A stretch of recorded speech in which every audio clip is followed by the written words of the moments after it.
Stop, stop, stop. Avant de m'assassiner dans les commentaires, attendez d'écouter ce que j'ai à dire. Mais avant ça, générique.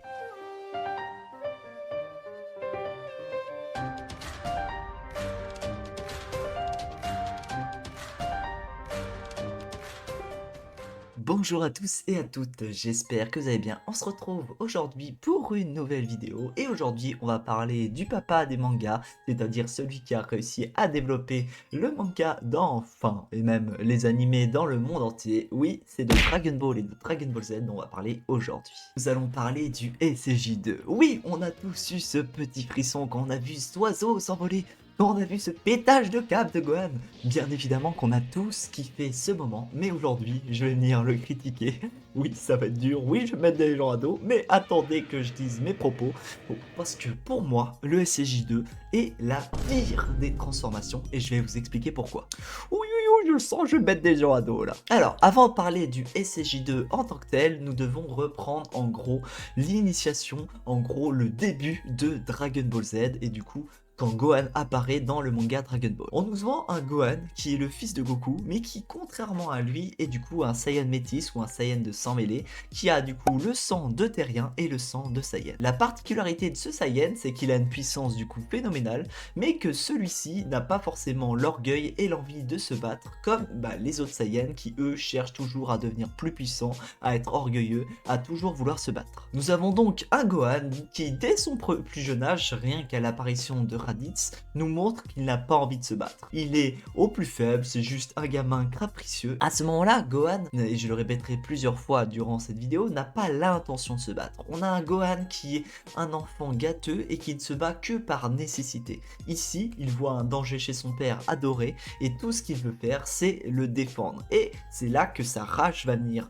déployer sa puissance et faire en sorte qu'il puisse se défendre face à Raditz. Il a donc un gain de puissance ultra puissant à ce moment-là, et c'est d'ailleurs pour ça que Piccolo, à la suite du combat contre Raditz et de la mort de Goku et de Raditz, va vouloir le prendre sous son aile. C'est d'ailleurs durant cet entraînement qu'on voit du coup la personnalité de Gohan qui, pendant la moitié de cet entraînement où il est livré à lui-même, va vouloir seulement vivre comme un enfant normal. Il est capricieux, il ne sait pas comment se nourrir, il ne sait pas comment survivre, et tout ce qu'il veut c'est être paisible, vivre normalement, là où Piccolo, le petit démon Piccolo, lui le livre à lui-même et lui oblige à vouloir s'entraîner. Cette personnalité de Gohan est représentée de différentes façons, déjà rien qu'au début, quand on voit Gohan plier ses affaires bien proprement, quand on le voit du coup à ses pleurs essayer de répéter toutes les choses qui lui manquent puisqu'on voit que c'est un enfant gâté, ça prouve et ça montre en gros la personnalité de ce Gohan qui est un enfant qui vit sur Terre et qui n'a qu'une envie, c'est vivre paisiblement et non pas de se battre comme ses prédécesseurs et ses ancêtres Saiyans. Puis on a une deuxième période de l'entraînement de Gohan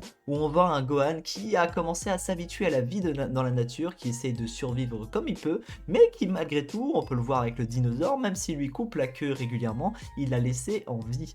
Tout ce qu'il veut, lui, c'est vivre paisiblement avec la nature, vivre en paix comme il le faut, même si là, il est obligé de s'entraîner pour pouvoir protéger la future menace qui arrive, qui est donc Nappa et Vegeta, les futurs Saiyans qui vont menacer cette planète. Pourquoi commence-t-il à prendre cet entraînement au sérieux? C'est parce que de 1, il sait et il a réalisé qu'en fait, il a besoin de puissance pour protéger les siens et qu'en gros, il puisse protéger cette paix qu'il y a sur cette planète, et de 2, parce que il a été livré à lui-même et forcément s'il commence pas à s'acclimater un peu à cette nature et à faire en sorte de survivre, forcément il ne pourra pas vivre tout simplement parce que son but c'est de survivre sur place. Mais malgré ça, on a toujours un Gohan qui cherche malgré tout à vivre paisiblement, à vivre sur cette planète et qui ne cherche pas le combat, il cherche pas l'affrontement. Certes, il va venir combattre avec les autres Nappa et Vegeta, il va venir même de déployer encore plus sa puissance avec de la rage quand il voit du coup son sensei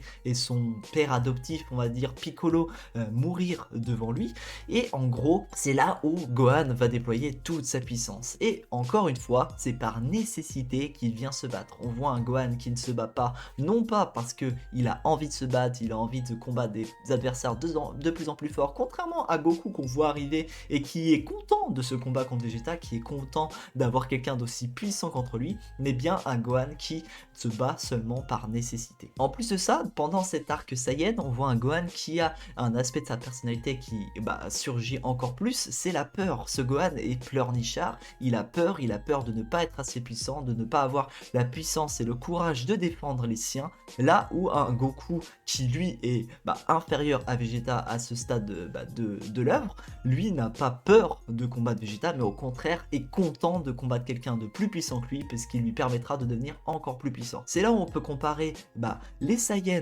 purs qui ne pensent qu'à eux-mêmes, qui sont égoïstes et qui cherchent à devenir de plus en plus puissants et de combattre de plus en plus, et de l'autre côté un Saiyan de sang mêlé qui lui n'a qu'une envie, c'est vivre paisiblement sa vie et qui ne combat que par nécessité. Par la suite, on a un Gohan qui part avec Krillin et Bulma sur Namek, puisque les Dragon Ball ont disparu en même temps que Piccolo qui est mort, et celui-ci est obligé d'aller sur Namek pour récupérer les Dragon Ball et pouvoir ressusciter les personnes qui sont mortes pendant la bataille contre les Saiyans. Malheureusement pour lui, il arrive sur cette planète et il se rend compte qu'il y a d'autres personnes qui convoitent les grosses Dragon Ball de Namek, que ce soit l'armée de Freezer ou Vegeta qu'on va retrouver du coup sur cette planète. Encore une fois, pendant cet arc, on a certes un Gohan qui va augmenter de puissance grâce au doyen des Namek, mais celui-ci va encore se battre seulement par nécessité ou pour défendre les siens. Mais quand je dis défendre les siens, c'est aussi défendre les Namek, défendre les personnes en règle générale. On peut le voir avec un peu sa montée en puissance et sa colère qui vient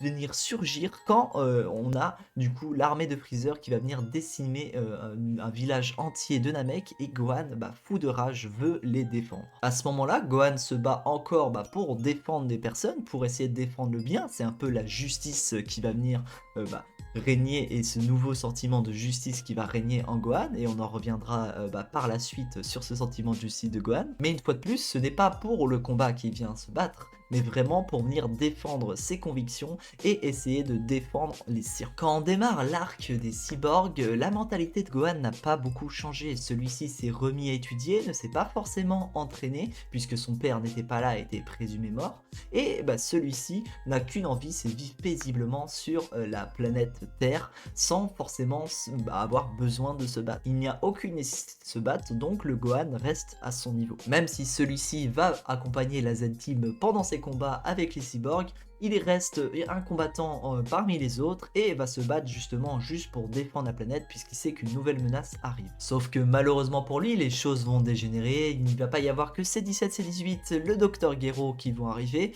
et C20, on va avoir également en gros Cell qui va faire son apparition. Cell qui au début était une menace moindre va petit à petit venir augmenter en niveau et devenir une menace pour cette planète en absorbant C17 dans un premier temps, puis C18 dans un deuxième temps. Grâce à cet arc Cell, on peut faire un comparatif entre deux Saiyans de sang mêlé. On a Gohan qui lui veut vivre paisiblement, ne s'est pas entraîné et se bat que par nécessité, et un Trunks qui est, on va dire, un peu plus influencé par les Saiyans purs, puisqu'il a quand même cette arrogance qui revient, surtout quand il vient en gros muscles et qui montre qu'il est plus puissant, mais aussi un peu ce côté Saiyan de sang mêlé rationnel, où il va dire Vegeta, arrête d'essayer de vouloir voir le haut potentiel de Cell, on ne veut pas avoir un combattant qui est trop fort et essayer de tester notre puissance et essayer de combattre de plus en plus, finissons Cell tant qu'on le peut, ça peut être une menace. À ce moment là, Trunks, sa personnalité de sang mêlé peut s'expliquer de deux manières.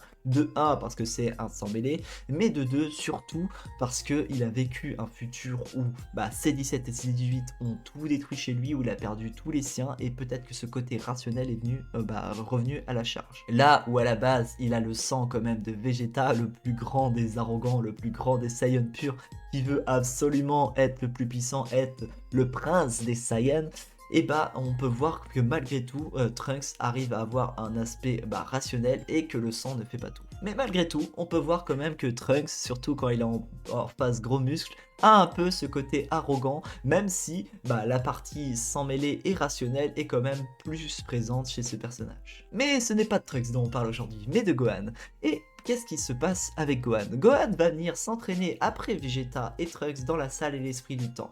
Goku va lui apprendre à exploiter en gros ses émotions et la colère qui est la principale source pour se transformer en Super Saiyan. En plus d'avoir appris à exploiter leurs émotions, ils ont appris à avoir le Super Saiyan parfait. Qu'est-ce que le Super Saiyan parfait? C'est réussir à rester dans le stade de Super Saiyan qui est un stade de colère tout en restant calme. C'est assez contradictoire mais ils arrivent à le faire, c'est-à-dire qu'ils arrivent à vivre paisiblement, à être calme tout en restant en stade Super Saiyan. Et c'est là que naît le Super Saiyan parfait, c'est-à-dire réussir à rester à un stade de puissance sans forcément se mettre en colère à chaque fois. C'est aussi à ce moment-là que Goku voit la relève envers Gohan. Bon, je pense que Goku, à ce stade-là, avait pu ou a atteint le SCJ2. De mon point de vue, j'en suis pratiquement persuadé. Ou du moins, il savait comment l'atteindre, ça c'est sûr et certain. Et il a vu en Gohan, en fait, la relève qui pouvait prendre la place de lui pour protéger la planète. En plus de ça, le Goku, via le biais de Bulma, mais aussi par lui, a enfin compris qu'il attirait les méchants. C'était lui qui faisait en sorte qu'il y avait des gens qui venaient encore se battre contre lui. Les gens, il avait envie de se battre et trouver des personnes de plus en plus puissantes, et c'est pour ça que des personnes venaient menacer la planète. Lui, qui savait que Gohan n'avait pas du tout cette envie-là, et avait une envie de vivre paisiblement et juste de défendre la planète, comprenait qu'en fait, que Goku n'était pas le protecteur qu'attendait cette planète, et qu'il fallait mieux qu'il disparaisse lui-même. C'est d'ailleurs pour ça que, quand il combat Cell, il ne cherche pas à le vaincre, mais cherche à passer la relève à Gohan. Gohan qui ne comprend pas, qui est certes, normal, ton père te dit va te battre frérot, c'est normal qu'il soit un peu désemparé, mais en gros il veut passer la relève à Gohan et il veut que Gohan devienne ce nouveau protecteur de la planète, lui qui n'a pas envie de se battre forcément, mais juste de protéger cette planète et du coup de faire régner la justice. Sauf que tous les plans ne se passent pas comme prévu avec Goku, et c'est là que il y a eu du coup la fameuse scène avec l'oiseau et le pétage de câble de Gohan, que on a tous kiffé. Il n'y a pas de souci là-dessus, le petit oiseau qui nous montre la liberté que prend Gohan, que sa colère se libère, franchement c'était juste magnifique. Mais c'est là qu'on vient au point qui m'embête fortement. Suite à cette transformation en SCJ2, on a un Gohan qui devient arrogant. Mais pourquoi? Expliquez-moi pourquoi? Pourquoi? Je comprends pas, bordel de merde. Je m'explique. Depuis tout le début, je vous vends un Gohan qui veut défendre la justice, qui ne se bat que pour défendre les siens. Et là, juste parce qu'il se transforme en SCJ2, tu vas me dire qu'il y a son sang Saiyan qui reprend le dessus? Non, c'est pas logique. Tout ce qu'on nous a construit depuis le début de l'œuvre pour nous montrer la différence entre Goku et Gohan et les différentes convictions qu'on a entre Goku et Gohan, tout a été déconstruit par le SCJ2. Et on le voit avec un Gohan qui va venir se jouer de sel. On a un Gohan qui va être arrogant, qui va voir que son adversaire est moins puissant que lui, il va du coup faire durer le combat, et forcément, ça va avoir des conséquences. Non mais vous vous rendez compte, même Goku qui est le gars, le arrogant, le Saiyan pur, lui dit d'arrêter, c'est vraiment qu'il y a un truc qui va pas là. Ces conséquences, normalement, vous les connaissez tous, Cell va venir se péter, Goku va devoir se sacrifier, qui est d'ailleurs un sacrifice qui n'était pas forcément obligatoire, il aurait pu faire son déplacement instantané et revenir, mais bon bref, c'est pas le sujet de la vidéo. Et Gohan voit enfin que ce côté arrogant de son père, c'était une erreur, il le voit un peu trop tard et il va devoir du coup résoudre ça par la suite. Et c'est donc ce SCJ2 qui pour moi est le moins logique, puisque c'est à partir de ce moment-là où on a un Gohan arrogant, là où il n'était pas du tout avant. Par la suite, dans l'arc Grid Saiyaman, donc la première partie de l'arc bout, on revoit un peu ce côté justicier de Gohan qui essaye de défendre la justice et qui se bat que pour défendre les siens et par nécessité. Mais très vite, on voit que c'est pas ce que cherche le public de mon point de vue, et c'est pour ça que par la suite, on a Ultimate Gohan qui est un Gohan arrogant qui est de retour. Pour moi, il y a deux explications à ce scénario du SCJ2. Pour moi, la première raison est que on voit que Akira Toriyama voulait faire du coup